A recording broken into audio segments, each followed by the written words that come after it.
na última parte, na terceira e última parte do nosso estudo sobre os contratos administrativos, onde nós vamos tratar um pouquinho sobre as modalidades de contratos administrativos.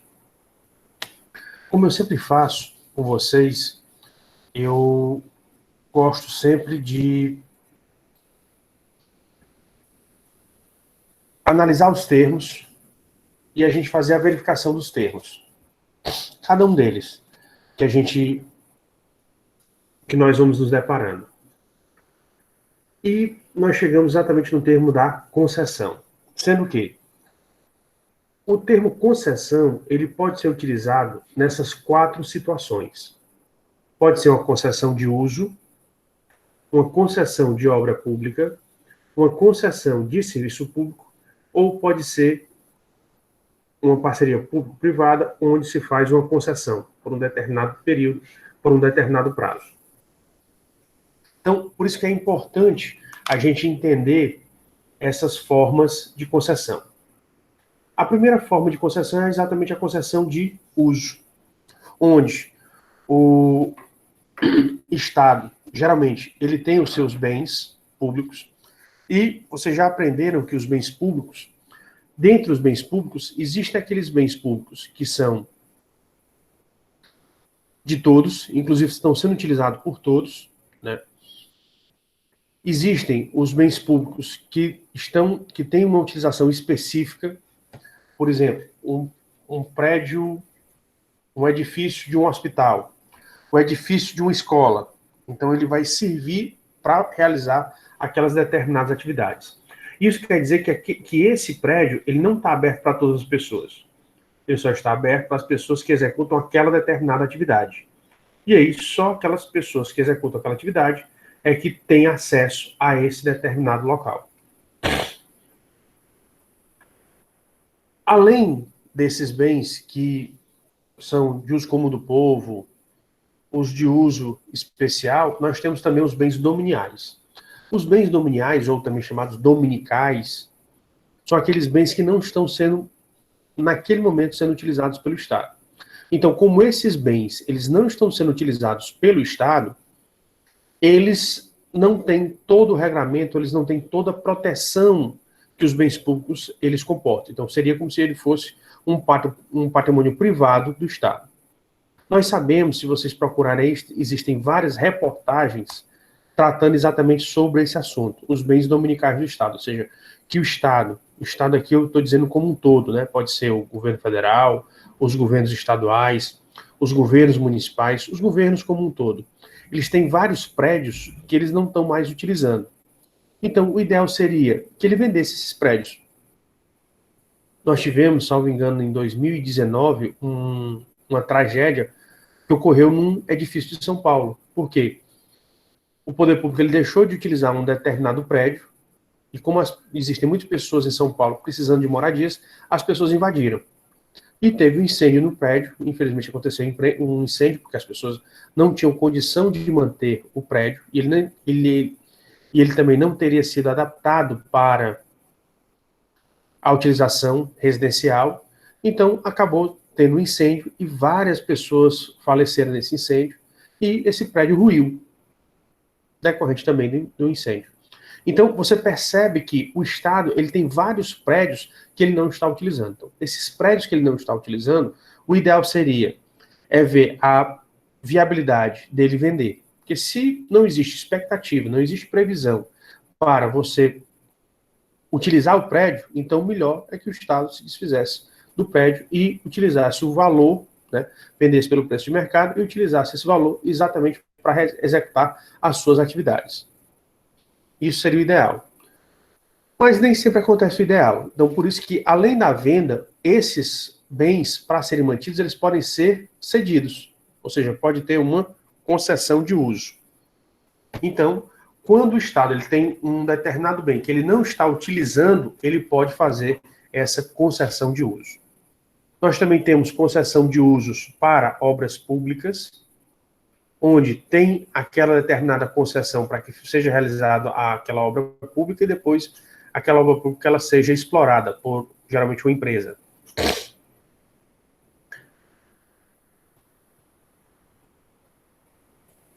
Existe também a concessão de serviços públicos, e isso daqui a gente vê muito, por exemplo, a CAGES. As pessoas pensam que a CAGES, a atividade que ela faz é do governo estadual, porque ela é uma companhia estadual, mas ela não é, ela é uma companhia estadual, mas ela não trabalha com serviços estaduais, porque os serviços de água e esgoto, eles são municipais. Então, por isso que a CAGES foi criada pelo governo do estado do Ceará, mas a sua atuação é perante os municípios, porque o serviço de água e esgoto, ele é um serviço municipal, ele não é um serviço estadual. Então, a CAGES, ela tem uma concessão de serviço público, que é o serviço de água e esgoto. No caso da Enel, é uma concessão de serviço público também, que é a energia elétrica. E você tem vários outros casos da concessão de serviços públicos.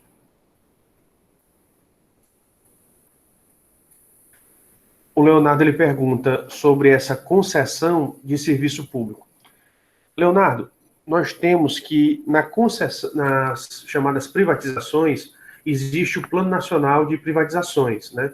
Que é exatamente aquela lei que surgiu e possibilitou que, a partir do governo Fernando Henrique, aliás, começou no governo Collor e depois no governo Fernando Henrique, ele possibilitasse fazer várias privatizações ocorridas no Brasil. Sendo que essas privatizações, elas não ocorrem somente de uma maneira, elas ocorrem de várias maneiras, né? Então, existem possibilidades, é uma das maneiras, mas não é a única forma de privatização que a gente tem, né? Inclusive, hoje em dia, já evoluiu muito essa atuação, essa área, e hoje em dia já existem várias outras situações, né? A privatização não é só quando vende a empresa, é também quando aumenta o seu capital, quando permite que maior parte do capital vá para o setor privado e não fique no setor público. Então, você tem várias circunstâncias que acontecem que pode configurar aí as famosas privatizações que eu pedi que você falasse, aliás, que a sua turma falasse, né, tanto sobre as privatizações, como também analisasse um dos casos. Então, também se encaixa, tá certo? Em determinado ponto do Plano Nacional de Desestatização, né? Já existente já desde o governo Collor e ele foi aprimorado no governo Fernando Henrique Cardoso. E agora o governo atual, o governo Jair Bolsonaro, ele quer mexer também nessa legislação aí, de modo a facilitar que ele também faça a privatização de outras empresas. E, por fim, a parceria público-privada, onde na parceria público-privada, como nós sabemos, a administração pública ela é muito formal, ela é muito burocrática no Brasil. Então, exatamente para favorecer que determinados negócios fossem feitos tanto pelo setor privado quanto pelo setor público, na verdade, favorecessem determinadas situações, determinados investimentos, ou a exploração de determinadas atividades. Então, nós tivemos exatamente essa circunstância, essa situação das parcerias público-privadas. Então, elas vieram e ajudaram bastante no setor público. Por quê? Porque hoje em dia você tem várias situações onde o poder público, mesmo ele não tendo dinheiro, ele pode realizar determinadas atividades, claro, que sejam de interesse também do setor privado. Por exemplo, o setor público, ele fica encarregado da infraestrutura do país. A infraestrutura, você tem as rodovias, os portos, os aeroportos, o sistema pluvial, o sistema marítimo. Então, existem várias situações onde o poder público ele tem que intervir. Mas como o nosso poder público ele é ineficiente, tem um problema da corrupção, tem um problema da ineficiência, então nunca consegue realizar todas as atividades, ou as atividades principais, as quais estão entregues ao poder público. Então, exatamente por essa situação é que a parceria público-privada ela veio para ajudar que, principalmente, esses setores de infraestrutura que precisam de um alto investimento e a atuação nesse setor, muitas vezes ela cabe ao setor público, ela pudesse ser negociada com o setor privado. E o setor privado ele pudesse participar de uma maneira mais forte. Então, por isso que foi possibilitada a atuação através exatamente das parcerias público-privadas. A outra situação que nós temos é o contrato de obras. Veja que você tem um contrato de concessão de obra pública, onde no contrato ele prevê que uma empresa ela faça a concessão e depois ela possa ser remunerada por aquela obra que ela realizou. E nós temos o contrato de obra pública. A diferença dos dois é que um é uma concessão, ou seja, aquela determinada pessoa jurídica de direito privado, ela vai fazer a obra pública, e além de fazer a obra pública, depois ela vai se remunerar pela obra que ela fez. Num contrato de obra pública, quer dizer que aquela pessoa jurídica de direito privado, ela vai fazer a obra, mas ela vai receber toda a remuneração do poder público. Então aí existe uma grande diferença entre a concessão de obra pública para o contrato de obra pública, o contrato administrativo de obra pública. Por quê? Porque em um, a remuneração vem da exploração da obra que foi feita. No outro, a atividade é feita, mas todo o dinheiro vai ser pago pelo próprio poder público. Então, daí você ter essa diferenciação desses dois tipos de contratos. Além deles, nós temos ainda os contratos de prestação de serviço. E aí, o que acontece? Por exemplo, nos municípios, geralmente os municípios, eles não têm uma procuradoria. Por quê? Porque você tem um profissional da área do direito, hoje em dia, geralmente é caro. Então, como é caro, pessoas com conhecimento especializado, então geralmente se contrata a prestação de serviços advocatícios, a prestação de serviços de contabilidade, principalmente para municípios pequenos, que não têm condições de manter profissionais concursados nessas áreas, porque o valor das suas remunerações são valores maiores, então você tem todo o tempo, você não tem condição.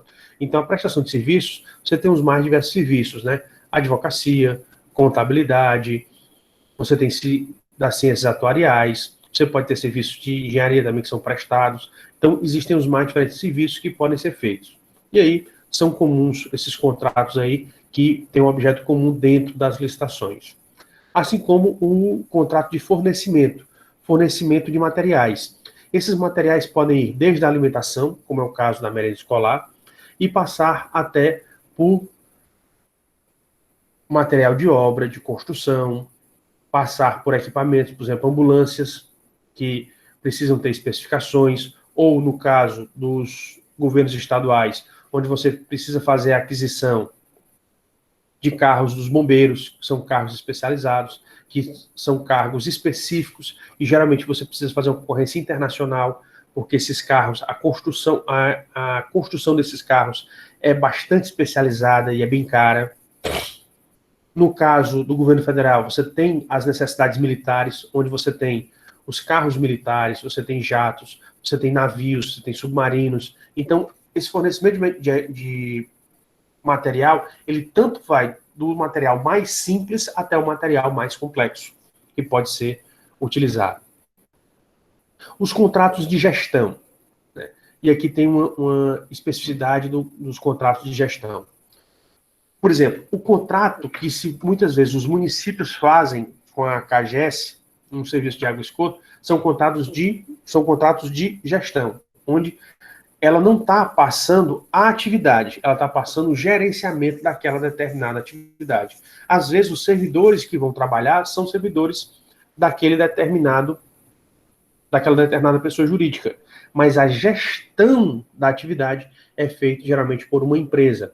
Empresa essa que pode ser pública, como é o caso da CAGES, nos serviços de água e esgoto, ou pode ser privada, como nós temos hoje em dia aquele instituto que é responsável pela gestão dos hospitais aqui no estado do Ceará. Então, esses contratos de gestão, eles são diferentes da concessão de serviço público, porque na concessão de serviço público, quando a pessoa jurídica que ganha a concessão, ela recebe, ela vai fazer tudo, ela vai fazer tanto o gerenciamento quanto a execução do serviço. Já quem faz, quando se assina um contrato de gestão, ele não vai fazer a execução do serviço, ele vai gerenciar. Ou seja, ele vai organizar o serviço e vai fiscalizar a atuação do serviço e vai fazer o gerenciamento da execução daquele determinado serviço. Mas ele não vai realizar o serviço, ele não vai praticar o serviço. O serviço pode ser praticado por outra empresa ou pode ser praticado pelos próprios servidores daquela pessoa jurídica. Então, sem problema algum. Então, por isso que você tem que diferenciar o contrato de concessão do serviço público para o contrato de gestão do serviço. São duas coisas bastante distintas. E que hoje em dia o contrato de gestão está sendo bastante utilizado. Ele está surgindo em várias áreas. Por isso que hoje em dia você tem muitas as chamadas OCIPs, ou as organizações da sociedade civil. E essas organizações elas estão sendo muito utilizadas em vários setores. Você vê hoje em dia essas organizações no setor de assistência social, no setor de penitenciário, no setor de atos infracionais. Então você vê essas organizações sociais, elas atuando em vários setores. E quando elas entram nesses vários setores, você geralmente tem exatamente os contratos chamados contratos de gestão. Além deles, nós temos os convênios. E qual é a peculiaridade dos convênios? Quando se firma um convênio, você tem entes de hierarquias diferentes. Então, os convênios eles são celebrados entre entes diferentes. E como é que você entende esses entes diferentes dentro do poder público? Eles têm hierarquias diferentes. Por exemplo, se a Unilab quiser fechar um convênio com a Prefeitura de Acarape, ela pode? Pode. São entes diferentes. A Unilab é uma autarquia, o município de Acarape é uma pessoa de direito público interno. Possível. A Unilab e o governo do Estado do Ceará? Possível, são entes diferentes. Mas, você firmar uma situação entre Acarape e Redenção, são dois municípios, ou seja, são dois entes equiparados. Então, no caso deles, quando eles se juntam para realizar uma atividade, eles não fazem convênio, eles fazem um consórcio. Então, por isso que você tem, no convênio, as pessoas jurídicas envolvidas, elas são diferentes. Se for do poder público, são de hierarquias diferentes. Por exemplo, Acarape, um convênio entre Acarape e o governo estadual, o governo do estado do Ceará. Ou Acarape e o governo federal. São convênios. Por quê? Porque tem, embora estando dentro do poder público, tem hierarquias diferentes.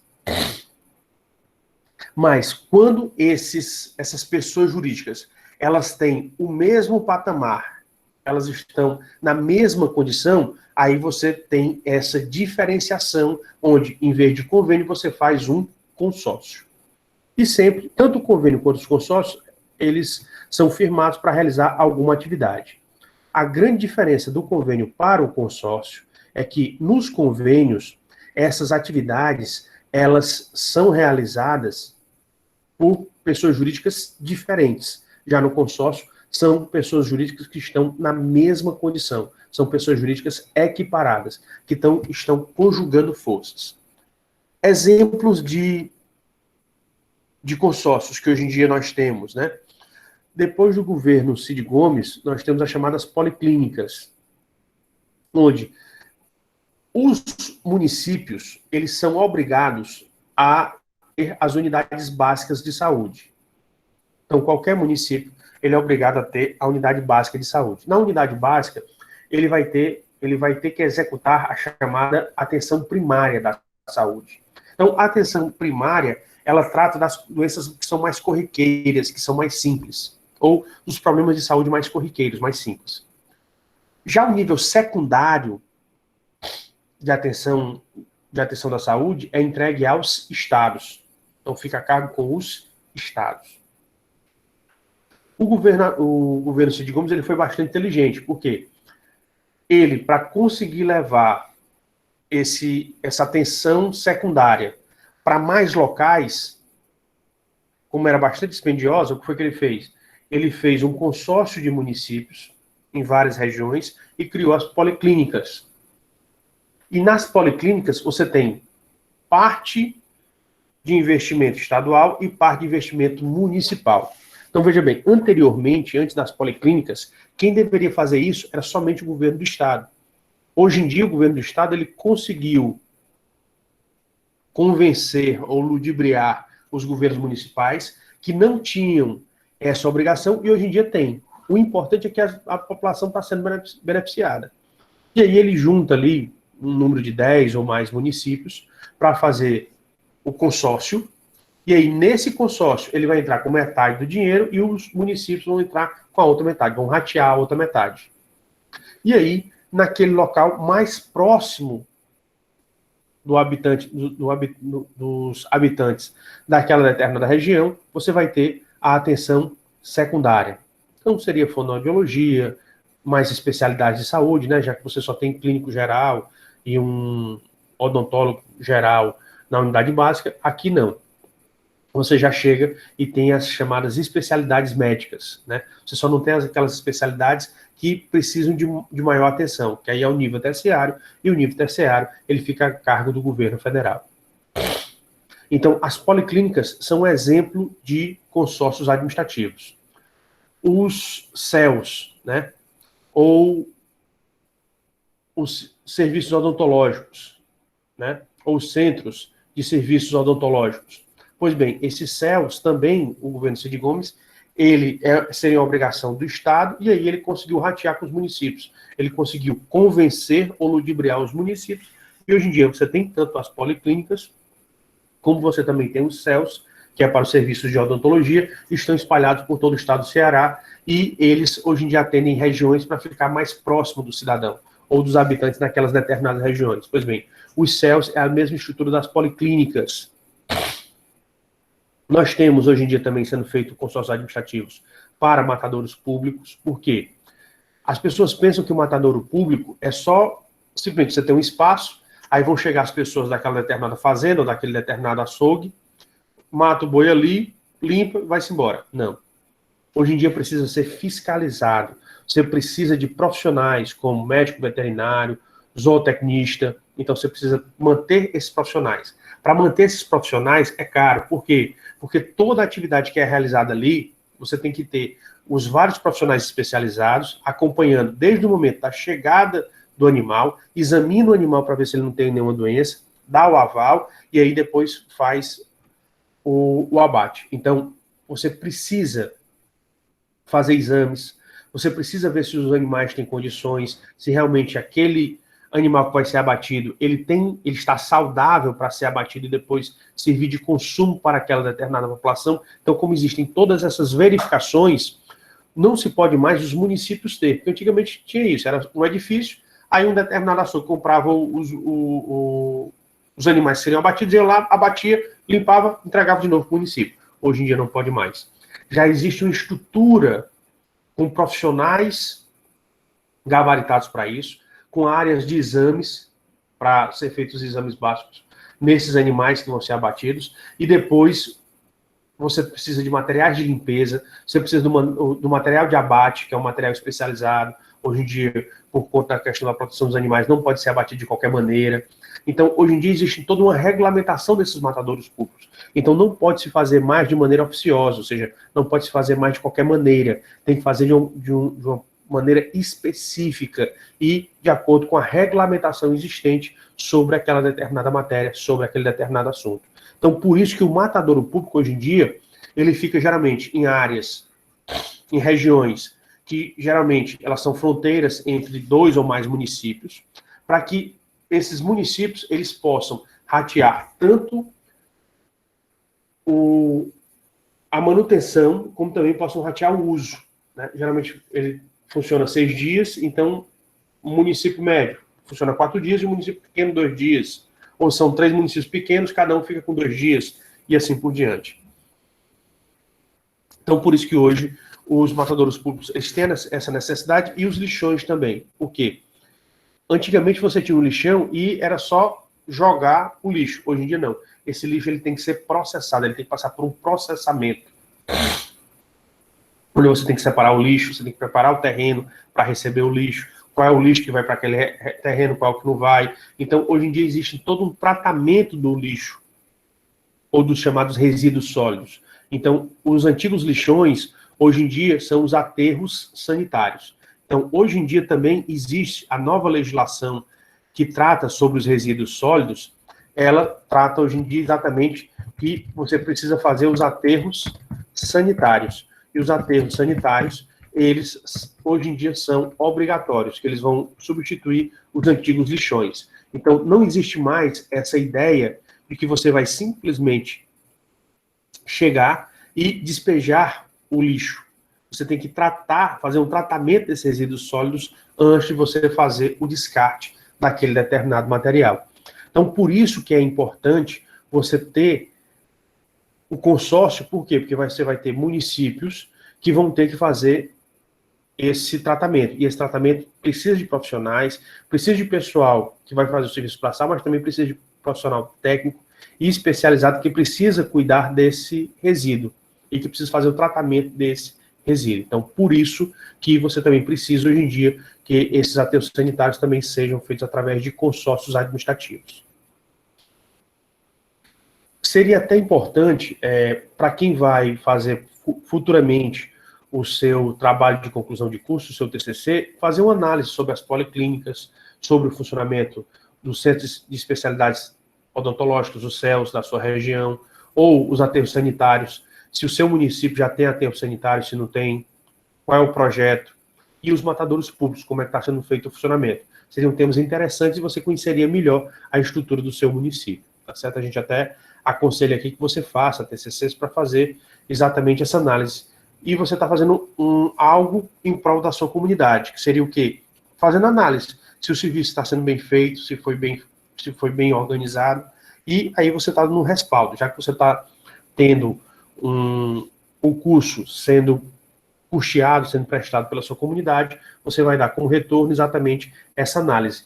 Ver se está sendo bem prestado o serviço, e se não estiver sendo bem prestado, você pode dar exatamente as suas dicas, as suas considerações para melhorar aquele determinado serviço que está sendo prestado à população. Dada essa dica, vamos para o último ponto, que seriam os contratos de terceirização. Então, o que é o contrato de terceirização? O contrato de terceirização vem do nome terceiro. Terceiro é uma pessoa que não faz parte. Então, o que acontece? Antigamente, na administração pública, você só podia trabalhar dentro da administração pública quem tivesse vínculo com a administração pública. E até hoje se mantém essa visão. Você pode ter dois tipos de vínculos com a administração pública. Você pode ter o vínculo através do concurso público, e aí você é estatutário, você obedece ao Estatuto dos Servidores Públicos Civis, do ente ao qual você pertence, ou você tinha a chamada CTPS, que é a Carteira de Trabalho e Previdência Social. Então você tinha a carteira de trabalho assinada, e aí você era considerado seletista, porque obedeceria à consolidação das leis trabalhistas do Brasil. Então, eram somente esses dois tipos de vínculos que existiam. Então, a pessoa só podia trabalhar dentro da administração pública se tivesse algum desses vínculos, o seletista ou o estatutário. Mas, com a Constituição de 88, a tendência foi acabar com os seletistas e deixar somente os estatutários. Mas você sabe que o Brasil é sempre o país do jeitinho, né? Então, o que foi que aconteceu? Então, para possibilitar que pessoas que não concursadas trabalhassem dentro da administração, abriram a possibilidade do contrato de terceirização, onde iria se contratar uma empresa para que essa empresa ela fornecesse à administração pública trabalhadores para trabalhar nas mais diferentes áreas. Num primeiro momento, esse contrato de terceirização ele só seria aceito ou só seria utilizado para atividades meio, ou seja, que não tivessem a ver com a sua finalidade. Então, na Unilab, o que seria a atividade meio? As pessoas que fazem vigilância é atividade meio, porque a finalidade da Unilab não é a vigilância. As pessoas de serviços gerais, de secretaria, porque a atividade principal da Unilab é a atividade de ensino superior. Então, aquilo que é executado, todo serviço que é executado e não tem a ver diretamente com o ensino superior é a atividade meio, porque a atividade fim é exatamente relativa ao ensino superior. Entendendo que ensino superior não é só a educação superior, não é somente o ensino, é ensino, pesquisa e extensão, são essas três atividades. Então, tudo aquilo que não tivesse a ver com a educação superior, com essas três atividades, dentro da Unilab, é considerada atividade meio. E por muito tempo, vigorou o contrato de terceirização, onde a terceirização só podia existir para atividades meio. Até que veio o grande amigo de vocês, o ex-presidente da Câmara dos Deputados, Eduardo Cunha. Vocês conhecem esse ex-deputado federal? Sim. Pronto. Pois bem, esse senhor, esse ex-deputado federal, o Eduardo Cunha, que até agora foi solto também, né, desses problemas aí da Lava Jato, ele conseguiu aprovar uma legislação que alterou o contrato de terceirização. E antigamente a terceirização, que era somente para atividade meio, hoje em dia ela é para qualquer atividade. Tanto faz a terceirização para atividade fim ou para atividade meio. Então, hoje em dia, a atividade ela é realizada em qualquer setor, seja atividade meio, seja atividade fim. Então, numa expressão mais coloquial, abriu a porteira, né? E hoje em dia a administração pública ela faz o que quer com a administração e não tem mais as limitações anteriores. E o que é pior, além da legislação ter sido alterada, o próprio STF aceitou essas alterações. Então já existe julgamento do STF aceitando o contrato de terceirização ele tanto ocorra para atividade meio, como também ele ocorra para atividade fim. E seria também um ótimo tema para que vocês possam avaliar os impactos das mudanças do contrato de terceirização. Ou seja, como era o contrato de terceirização antes e como é que é hoje em dia. Você pode avaliar o impacto dessa mudança no seu município. Se mais pessoas terceirizadas foram contratadas ou não. Se ainda continua a fazer concursos públicos ou dar ênfase a fechar os contratos de terceirização. Então, tudo isso daí seria importante para você ter um panorama de como é que está o impacto dessa norma dentro do seu município. Ou dentro da sua região. Você pode optar aí. Meus caros, entendido essas modalidades de contratos administrativos? Gabriela, obrigado. Eu vou querer esse link aí que analisa essa questão dos aterros aí na região. É muito interessante, Gabriela. Obrigado. A Andressa está perguntando, então um professor universitário pode ser terceirizado hoje em dia? Pode. Pela nova lei de terceirização, ele pode ser terceirizado. Não é mais obrigatório, não. Agora, para que ocorra essa terceirização, você tem que obedecer aos regulamentos normativos, né? Ou seja, a legislação pertinente.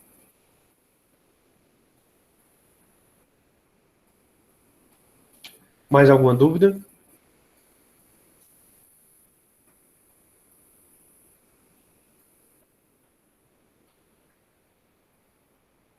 Ó, Gabriela, obrigado, viu?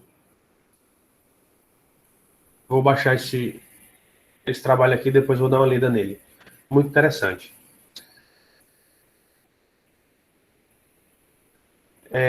Em relação à nossa matéria referente a contratos administrativos, a gente finda com isso daqui, tá certo? Na próxima aula, a gente vai ver um novo tema, provavelmente, controle da administração pública, tá certo?